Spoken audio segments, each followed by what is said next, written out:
Hello friends, welcome to my SY education for mission channel में आपका स्वागत है दोस्तों। तो यहाँ पर स्किनर के क्रिया प्रसूत अधिगम के सिद्धांत को हमने इंक्लूड किया है पहले पार्ट वीडियो में, लेकिन यहाँ पर हम बहुत ही डिटेल्स रूप से दोनों पर बताने वाले हैं, कबूतर और जो है चूहे पर। बीएफ स्किनर जो थ्योरीज इन हिंदी के बारे में डिटेल्स रूप से यहाँ पे देखेंगे। ये डीएलएड के ही नहीं बल्कि बीटीसी, बीएड, एमएड यानी यूपी टेट, सीटेट हर छात्रों के लिए बहुत ही कामयाब साबित होगा।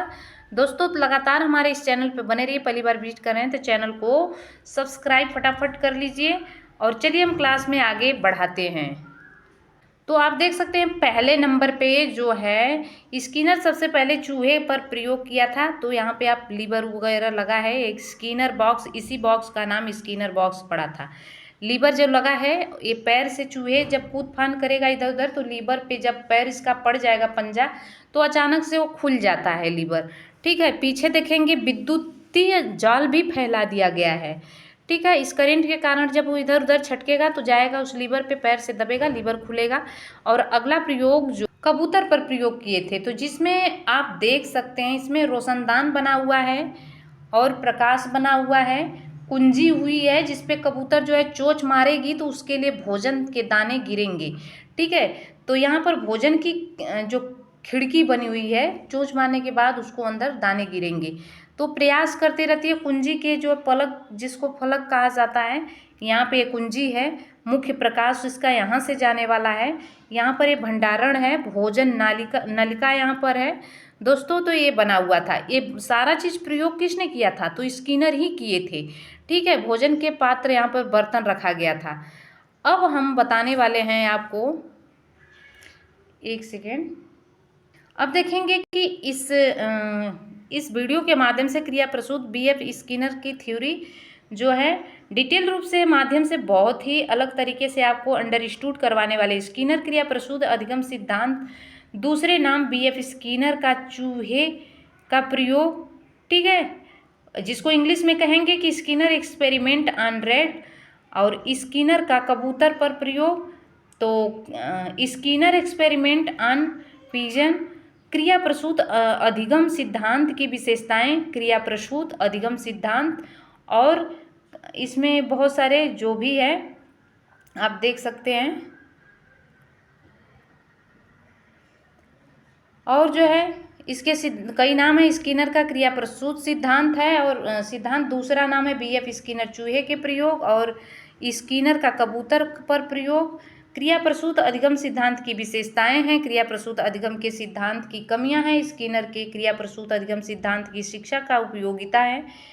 फुल डिटेल्स यानी पहले की जो वीडियो थी शॉर्ट में यूपी टेट के लिए हमने बताया था, या यहाँ पर आप एमएड कोर्स कर रहे हैं या बीएड कर रहे हैं, बीटीसी कर रहे हैं, डीएलएड कर रहे हैं, सबके लिए टॉपिक यहाँ पर क्लियर बिल्कुल होने वाली है। डिटेल्स लॉन्ग अगर क्वेश्चन करना चाहेंगे एग्जाम के लिए तो कर सकते हैं। जिसको अब यहाँ पे देखेंगे usefulness of operant conditioning theories in education, शिक्षा में क्रिया प्रसूत अनुबंधन के सिद्धांत उपयोगिता।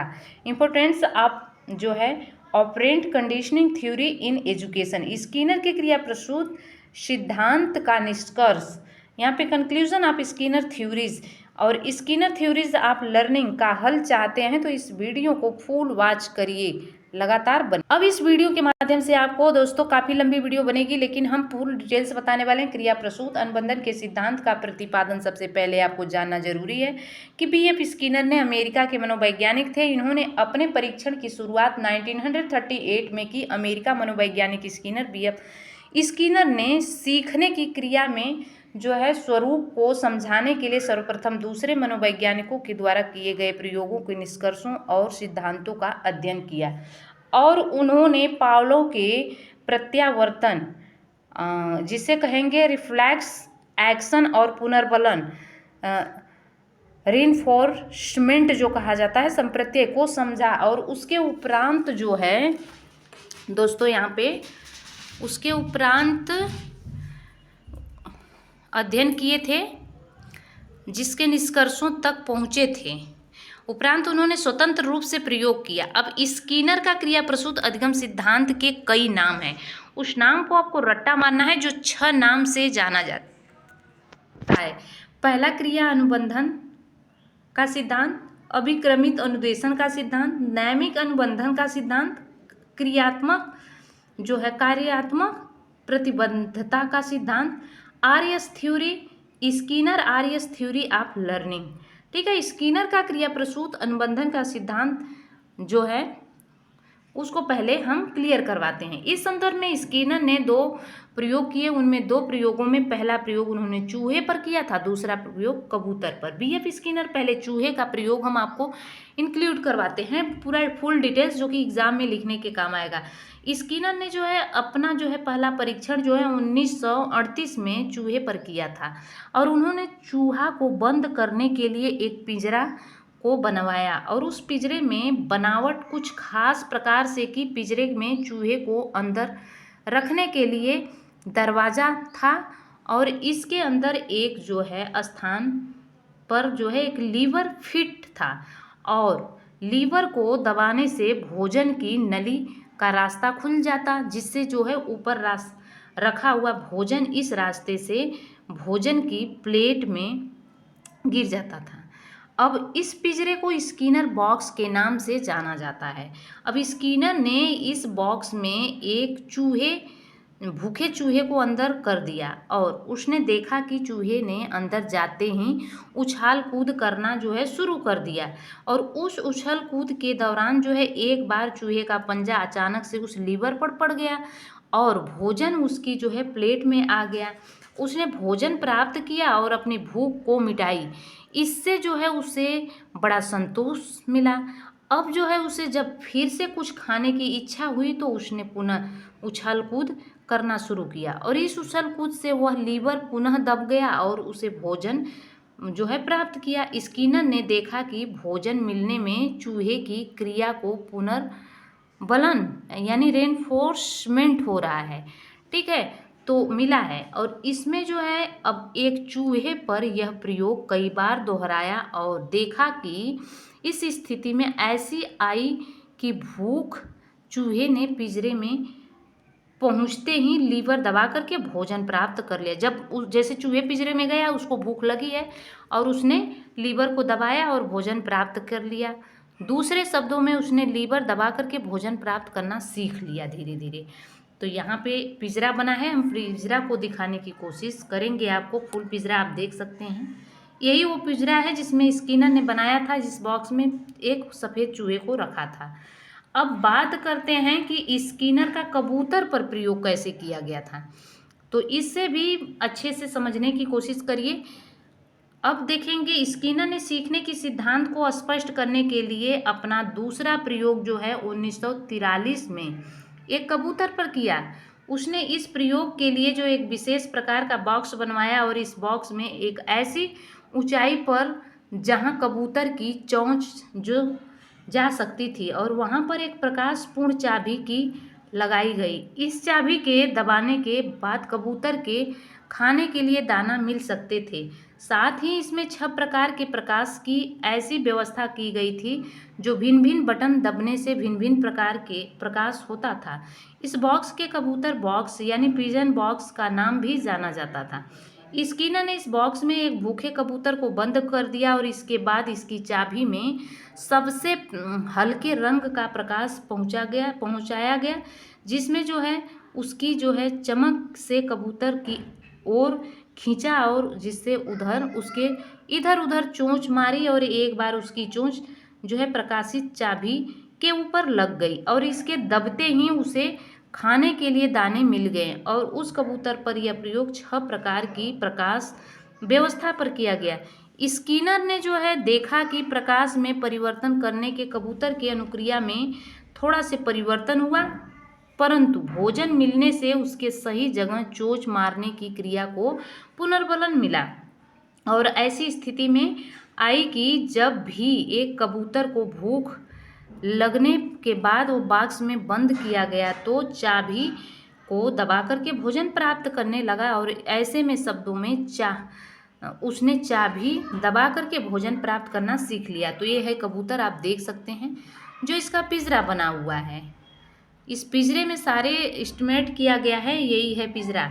यहाँ पे जल है, भोजन खिड़की है, कुंजी है दबाने का।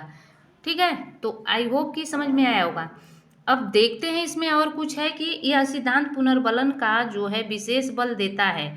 ठीक है, जब किसी भी प्राणी को किसी भी अनुक्रिया के सुखद परिणाम प्राप्त होता है तो वह उस अनुक्रिया के बार बार दोहराता है, और इस बार बार दोहराने से इससे बिल्कुल उसकी इच्छा उत्पन्न होने के ही पुनर्बलन कहते हैं। जैसा कि कबूतर को बटन दबाने से भोजन प्राप्त होने पर हुआ, स्पष्ट है कि पुनर्बलन अनुक्रिया का जो है परिणाम है, जिससे भविष्य में अनुक्रिया होने की संभावना बढ़ती है, और इस सिद्धांत में पुनर्बलन का बड़ा महत्व होता है, इसलिए इसे पुनर्बलन का सिद्धांत भी कहते हैं। तो बता देते हैं कि आप अपने बच्चे को अगर नहीं कोई चीज़ आता है तो उसे बार बार करवाने के बाद धीरे धीरे वह सीख जाता है। तो किस चीज़ का असर होता है? पुनर्बलन का ही असर होता है। ठीक है, तो अब बात करें कि पुनर्बलन को मनोवैज्ञानिकों ने 2 रूपों में विभाजित किया। पहला है धनात्मक पुनर्बलन, पॉजिटिव रिफोर्समेंट है, दूसरा ऋणात्मक पुनर्बलन, ठीक है, नेगेटिव है। और दूसरे प्राथमिक पुनर्बलन, प्राइमरी रिइंफोर्समेंट है, एवं गौण पुनर्बलन, सेकेंडरी रिइंफोर्समेंट है इसके रूप में। धनात्मक पुनर्बलन उसे कहते हैं जो कि किसी भी उद्दीपक की उपस्थिति में मिलता है, जैसे कि भूख कबूतर को भोजन से मिला। ऋणात्मक पुनर्बलन का मतलब नेगेटिव होता है। जो नकारात्मक पुनर्बलन उसे कहते हैं जो इससे किसी भी उद्दीपक की अनुपस्थिति में मिलता है। पहला ऋणात्मक क्या था, धनात्मक क्या था कि किसी भी उद्दीपक की उपस्थिति में मिलता है, उसे कहते हैं भूखे कबूतर को। अगर जो है ऋणात्मक क्या होता है कि पुनर्बलन उसे कहते हैं जो उसके उद्दीपक अनुपस्थिति में से मिलता है, जैसे कि किसी भी शिक्षक की अनुपस्थिति में उस शिक्षा से डरने वाले बालकों की अनुक्रिया में वृद्धि होना। ठीक है, और प्राथमिक पुनर्बलन का मतलब होता है कि प्राथमिक पुनर्बलन से तात्पर्य है कि पुनर्बलन से होता है जो किसी उद्दीपक से सीधा प्राप्त होता है, जैसे भूख, प्यास, काम आदि से प्राप्त होने वाला पुनर्बलन होता है। गौण जो पुनर्बलन होता है सेकेंडरी रेनफोर्समेंट होता है। तो गौण पुनर्बलन से तात्पर्य है कि पुनर्बलन से होता है कि जो कि प्राथमिक पुनर्बलन प्रदान करने वाले उद्दीपक के साथ लगातार उपस्थित होने के कारण प्राप्त होता है, जैसे भोजन के साथ घंटी की ध्वनि को लगातार सुनने से कुत्ते की अनुक्रिया को पुनर्बलन मिलता है। तो दोस्तों विशेषता इसके बारे में जान लेते हैं अच्छे से कि विशेषता क्या है।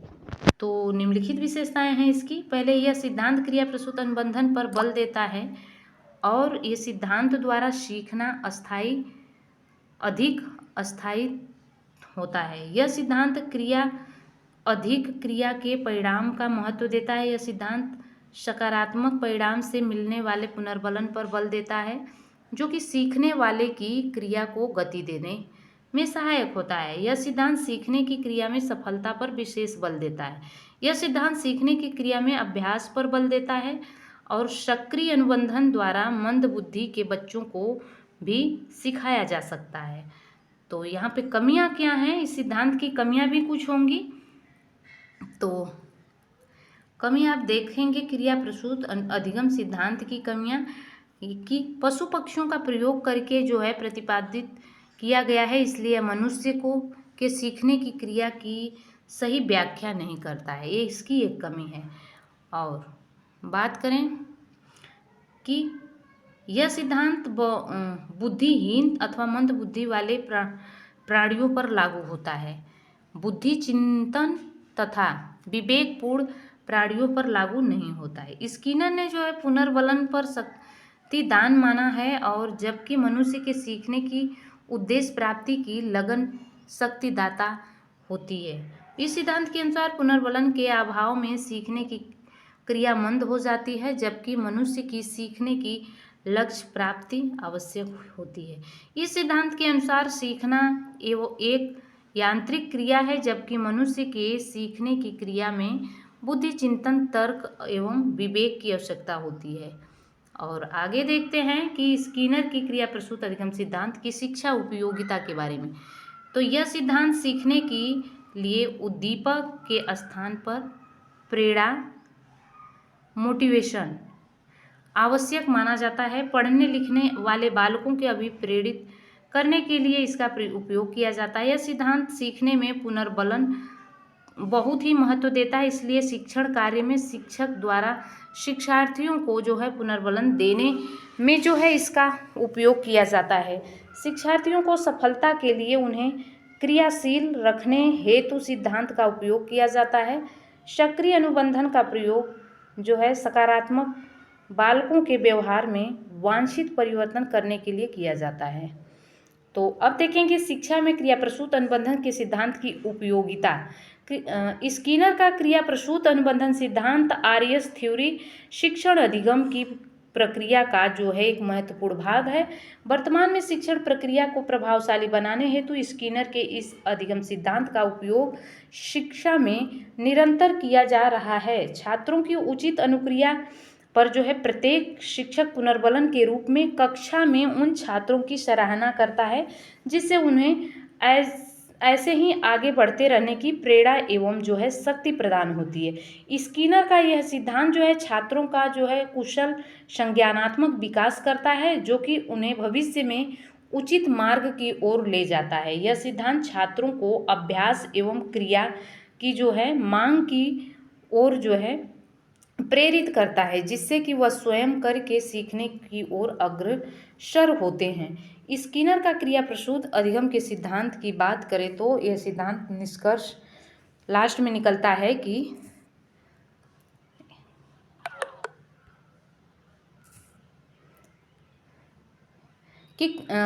स्किनर का क्रिया प्रसूत अनुबंधन सिद्धांत दोस्तों Skinner RES theory of learning उद्दीपन के स्थान पर अनुक्रिया और पुनर्बलन को महत्व देता है और अपने किए समस्त परीक्षणों के माध्यम से स्वाभाविक क्रिया की सहायता से अधिगम करने पर बल देता है। ठीक है, तो इस क्लास में हमने आपको बताया क्या, बहुत सारा कुछ हमने आपको सिखाने की कोशिश की। पावलोव का सिद्धांत क्रिया प्रतिक्रिया का सिद्धांत, इसके बारे में हम अगले वीडियो में आपको बताएंगे। लेकिन ये क्लास आपको कैसी लगी, हमारे चैनल पहली बार विजिट करें, चैनल को सब्सक्राइब कर लेना, बेल आइकन को प्रेस करना, अगले वीडियो की नोटिफिकेशन आपको आसानी से। Thanks for watching, God bless you.